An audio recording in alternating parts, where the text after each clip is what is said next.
โอ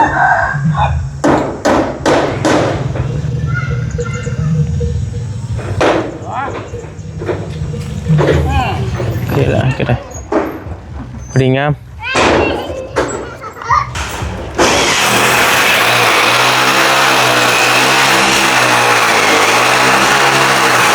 ที่บอลเจ้าไทยทีวีกะแม่คือมันจะอยู่บ่เฮ้ยอยู่บ่ถ้าว่าพวกนี้น่ะสำนักเขา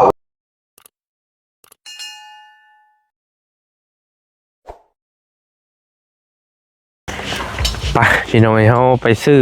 อันอุปกรณ์มามันบ่ครบเนาะไปซื้อเครื่องตัดไฟไม่สเตลเนี่ยแต่มันบ่มีพี่น้องเอ้ยมาต่อกันยกสองคือสิค่ำบ่แล้วเพิ่นสิแล้วเบิ่งทรงเลยก็ได้ต่อ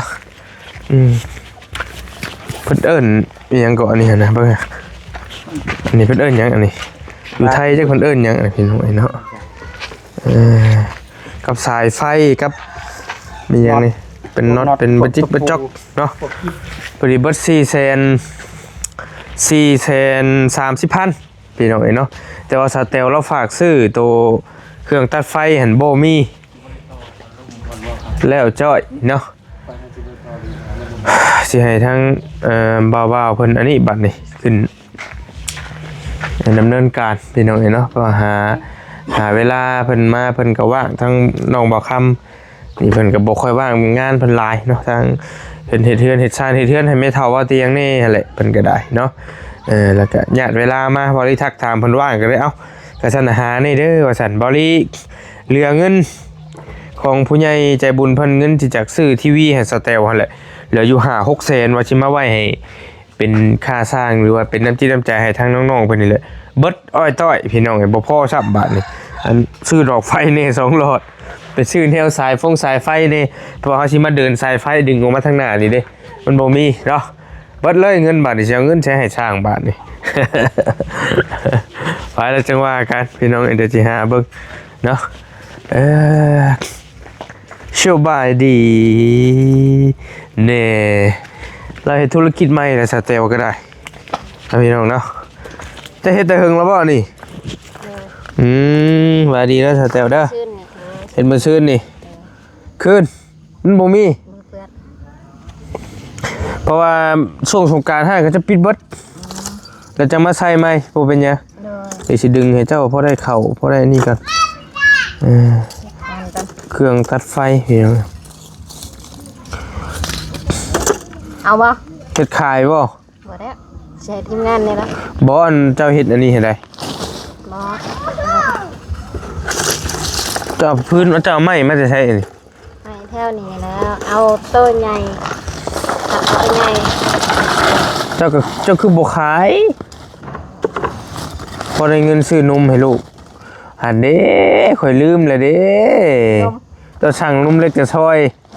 มัวตะวนหาอันไฟลบไปเท่าไรหั่นมันลืม100 บาทจ้อยลืมจ้อยบาทนี่ซื้อกินแถวนี้ท่าเด้อยังชงครับพอกินนมเล็กจะซอยบ่เอาข่อยไว้ใช้อย่าลืมหั่นเนาะเอาถือก่อนนับเบิ่งก่อนเด้อเดี๋ยวมันหายเอาเก็บก่อนค่อยมาเบิ่งพี่ก่อนเด้อ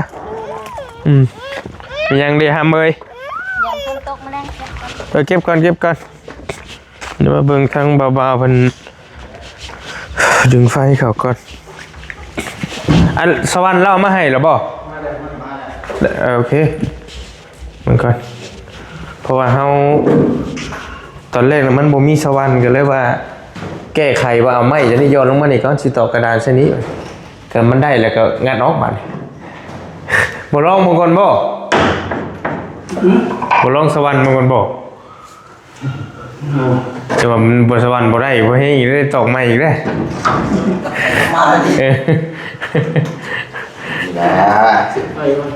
สวรรค์แม่ช่างแล้วพี่น้องเอ้ย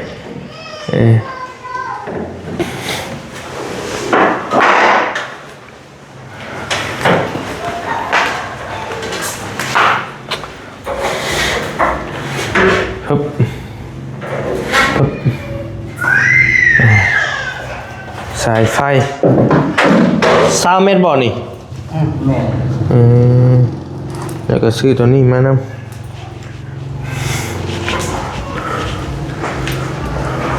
คนนอกเลยครับ เราดึงสายไฟตัวนี้มาก็สเต็ป ใครเราเจาะกระดาษ มองนอนแล้ว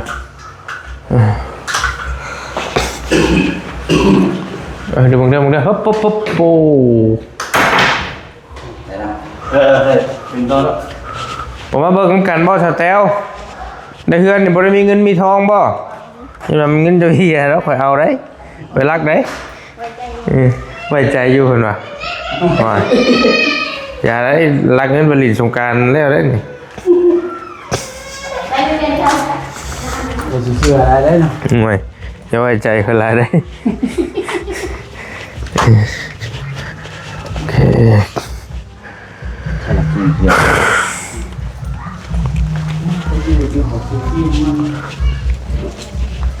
ขึ้นเทิงพุทธขึ้นแล้วเนาะนี่มันมีบ่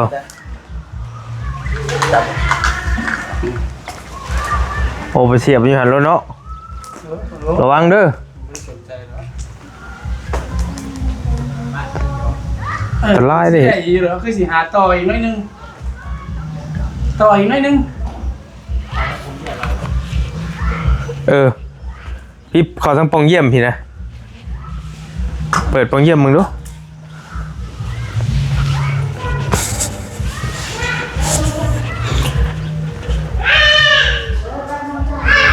ขามมาพี่เห็นมันจังบกโค้งมาได้ฟาดไปพี่ต้องมาแล้ว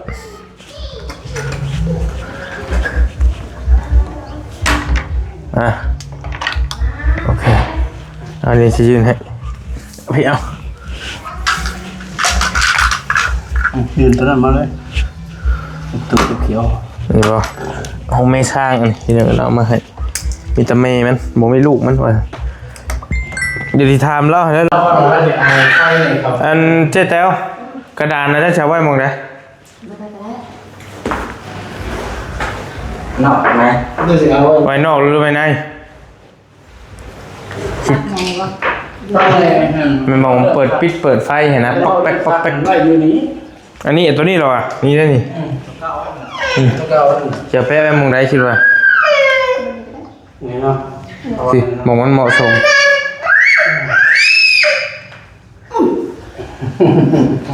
ฮีดพอดีนะจากบาทเอาใช่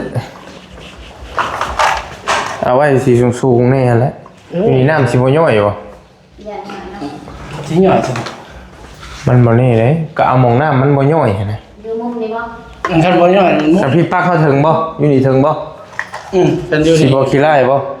ว่าอันนั้นเอาส่วนนี้งานดูจะนำย่อยสิบอก อย่าพอน บ่พระบ่ หัวอยู่ หัว หัว พระแท้ไหน หัวอะไรให้พี่ก็ได้ นี่งานเอาเส้น เอาแล้วแต่ผู้เจ้าของเฮือนให้โอเคบ่คันไว้นี่ ต้องถามเจ้าคันว่านี่ก็โอเคก็โอเคใช่ไหมประมาณสูงๆแน่นะพอเด็กน้อยบ่ถึงฮะ สูงโคตร ฮะ โอ้จักรแล้วเจ้าของเพื่อนแล้ว แม่นเลยเนาะ นี่เอาซ้ำเพียงเดี๋ยวนี่ก็ได้แล้วไปเอาซ้ำเจ้าเยอะก็ได้เจ้าของเพื่อน โอ้มันเป็นห่วงเล็กน้อยยังเล็กน้อยจุกขนาดประมาณนี้เนาะประมาณนี้เนาะ นั่นนั่น โอเคเอาดึงมา รู้ว่าคนเพื่อนเราถ้าจิเปรโทน้ำขึ้นเหมือนมาแต่ไฟ ประมาณ20เซนหนึ่งที่เจ้าของเฮือนกันแหละเอามาลงเบิ่ง พอดีแล้วติดเนี่ยกระจอยอยู่นี่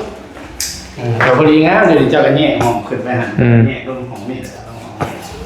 มันต่อไปเหมือนไงก็น่าจะท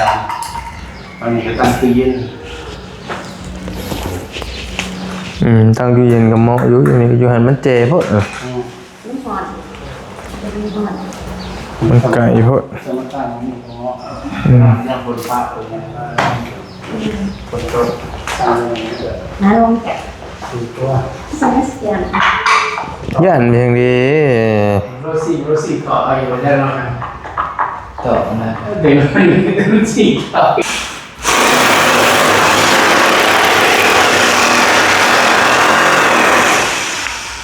ปิดปุ้ยโอ้ปากหลุดหลุด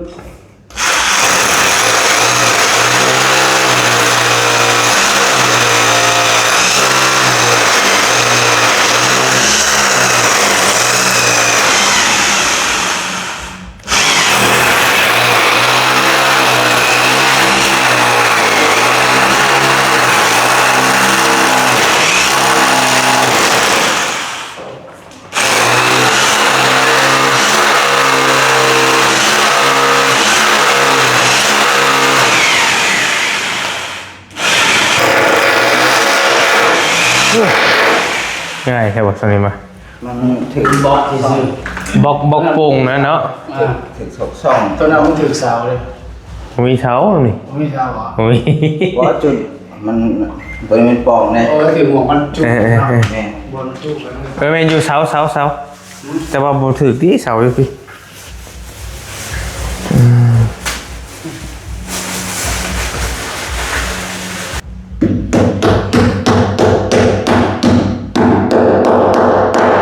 โอ้ ไง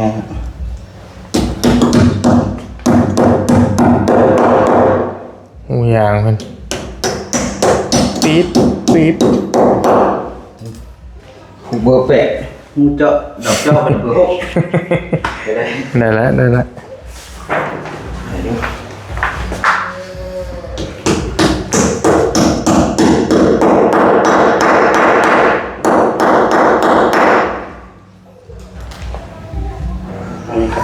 บ่ได้ไปใช้เลยบ่สแตลสงกรานต์อยู่เพื่อนนี่เลยบ่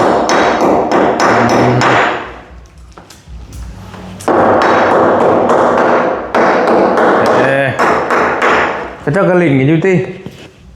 ลิ่นอยู่บ่เสียงตู้ตึมอยู่ เดินลินค่ะคอยเทพเพื่อน เจ้าเทพืชเทเองบ่นั่นน่ะ เอง โอ้ร่อยนี่เทเองก็เป็น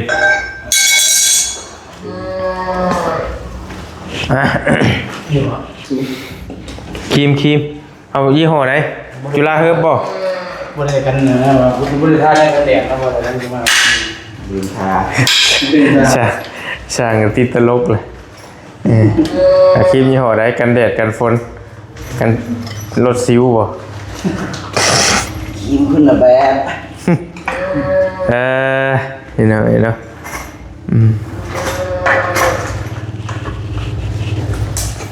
เราใส่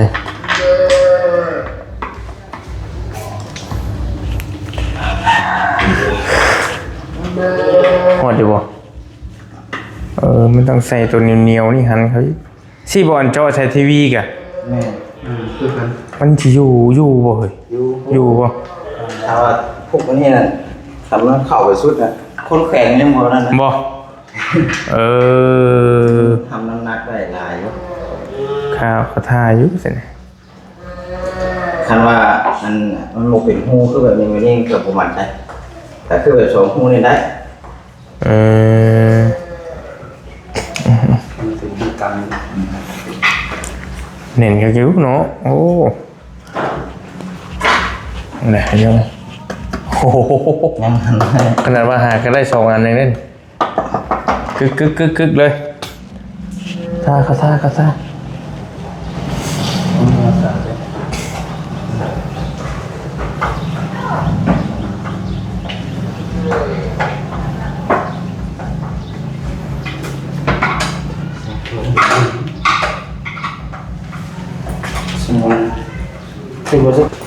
ดื้อเด้อเอาอยู่น้ำจะคนบ่เอาอยู่เผาทานน้ำจะคนบ่นี่บ่ฮัมฮะเอาบ่มีแต่ผู้บ่าวได้มาน้ำนี่มีแต่ผู้บ่าวรุ่นบิ๊กได้ เด็กแอล มีแต่รุ่นโบยเด็กแงวหาเอ็กแอลโอ้ยไปชิดื้อลูกล็อกไว้เอาแล้ว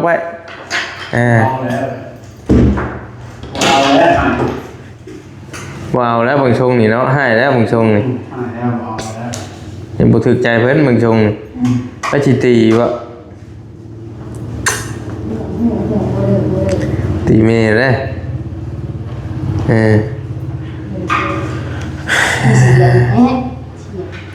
ป็นเก่งนะไอ้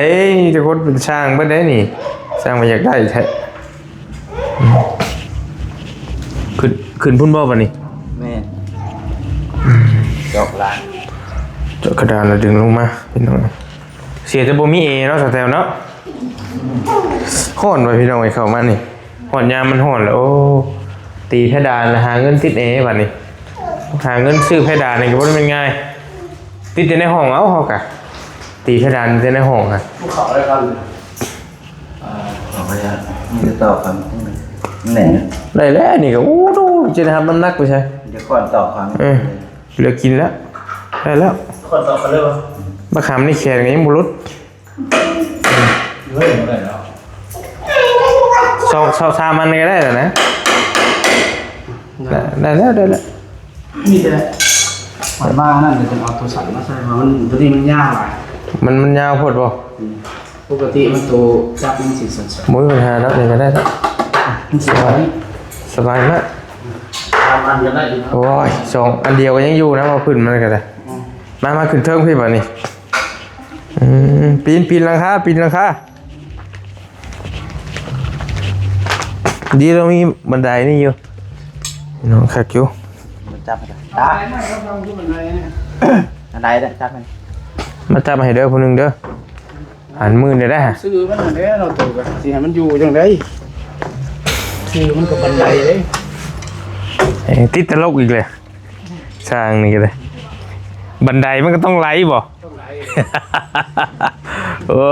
ยเหนื่อยจ้ะ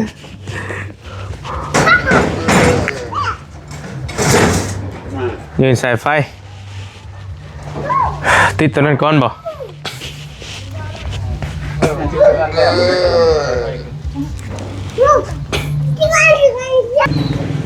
เด้อมึงเด้อ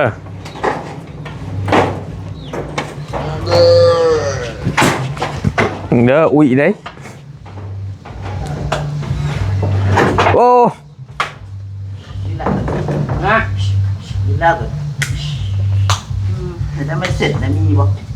ไม่เสร็จ เส้นตึกแบ แป๊ ก บนึงก็ได้ ฮะอันไหนซิปเลยว่าคำที่ว่าเอาเป็นแผ่นแป้นตัวห้ายิ่งหันได้บ่ตัวสั่นเหมือนแน่ มาเบิ่งดู ตัวยาวเนี่ย ฮะ ตัวยาวเนี่ยตัวพอเลย โอเค เอาตัวนี้มึงเด้อ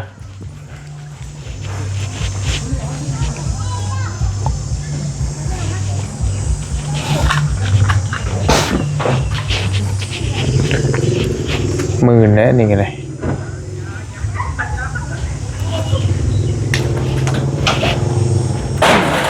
ได้ป่ะ ได้ป่ะ เป็นค่าเล็กกับปูนะติ อ๋อได้กับปูอยู่สักหน่อยพี่เขาจำอะไรนี่เกี่ยวอยู่ว่าอะไร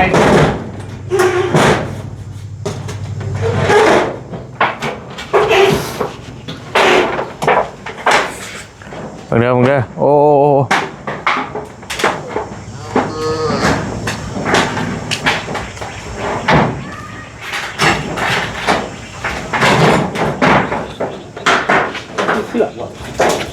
ไม่เสือกว่ะ หาเชื่อมาดูเจ๊แต้ว สายเตะนั่นเลย ฮะ สายเตะนั่นเลย โอเค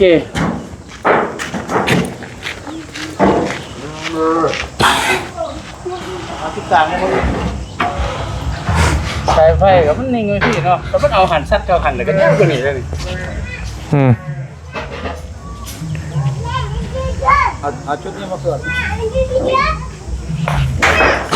มองได้เหมาะสมแล้วอ่ะมองกันเด้อเอามองดึงไฟเข้าหันบ่มองกันเด้อ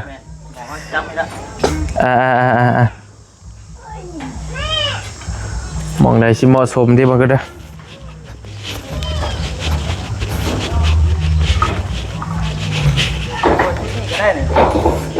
มันก็ได้บังไกลๆกัน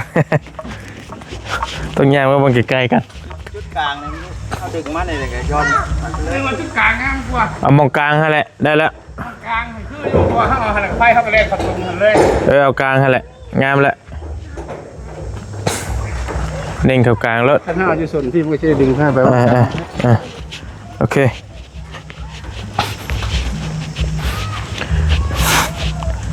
ดึงก่อนเลย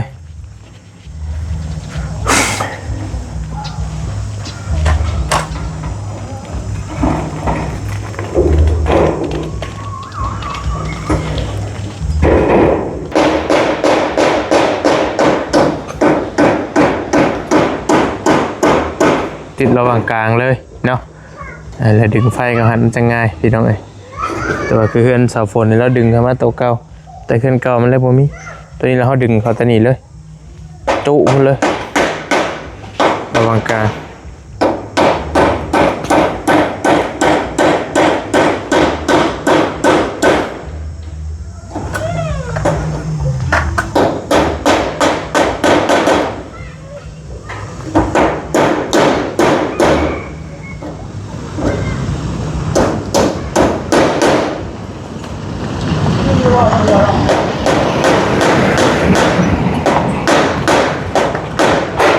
นี่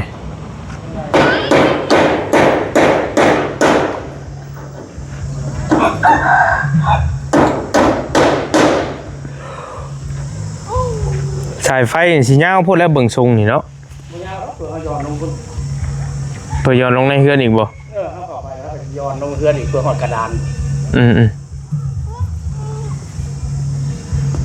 ยาวกว่านี้นะ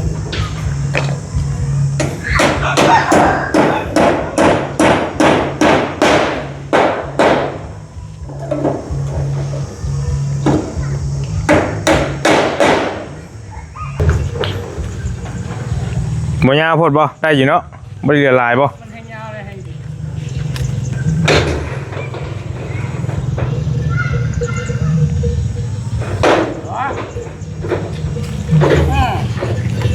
เอาตึง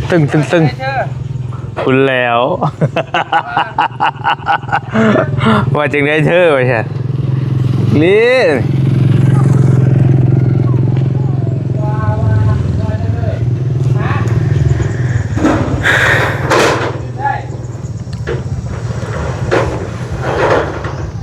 มาแล้วจ้าเตะสองมาถึงเอง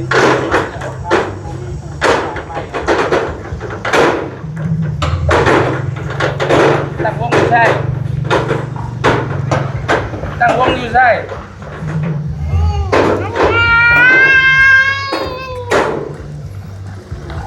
พอดีงามดึงเข้ามองกลางเลย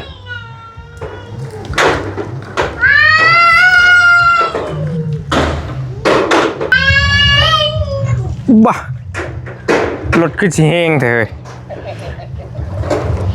รถซื้อเกงบ่เบ็นเนี่ยวุ่นแล้ว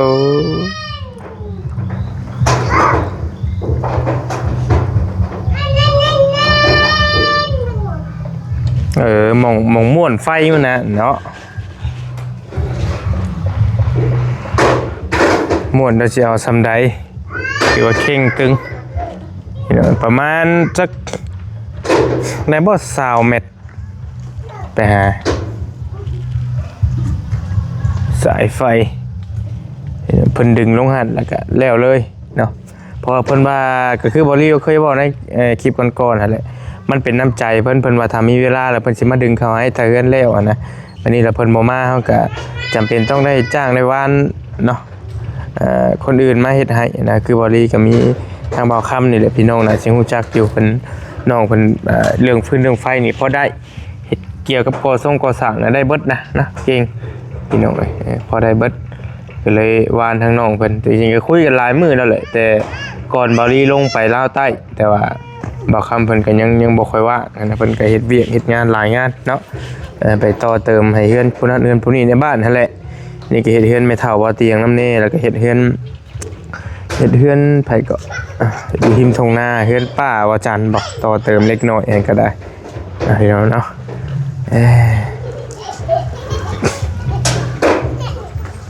พอดีงามละ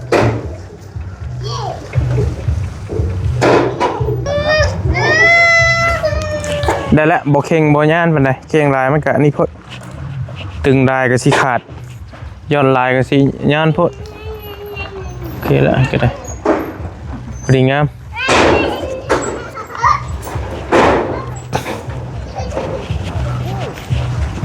อันแช่เลยมองได้ชาวแตวว่ามันหัวน่ะฮะเห็นแล้วบ่มันจะหูหนึ่งโอเคเดี๋ยวให้บอกคำติดให้เลยมันหัวเฮงบ่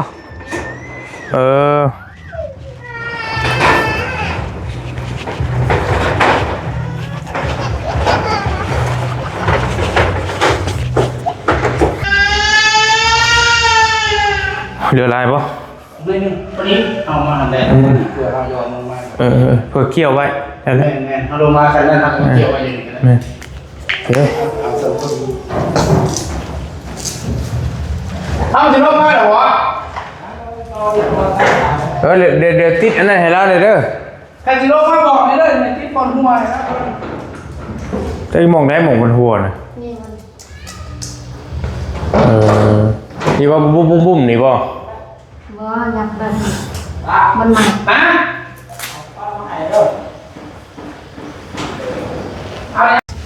โอ้ย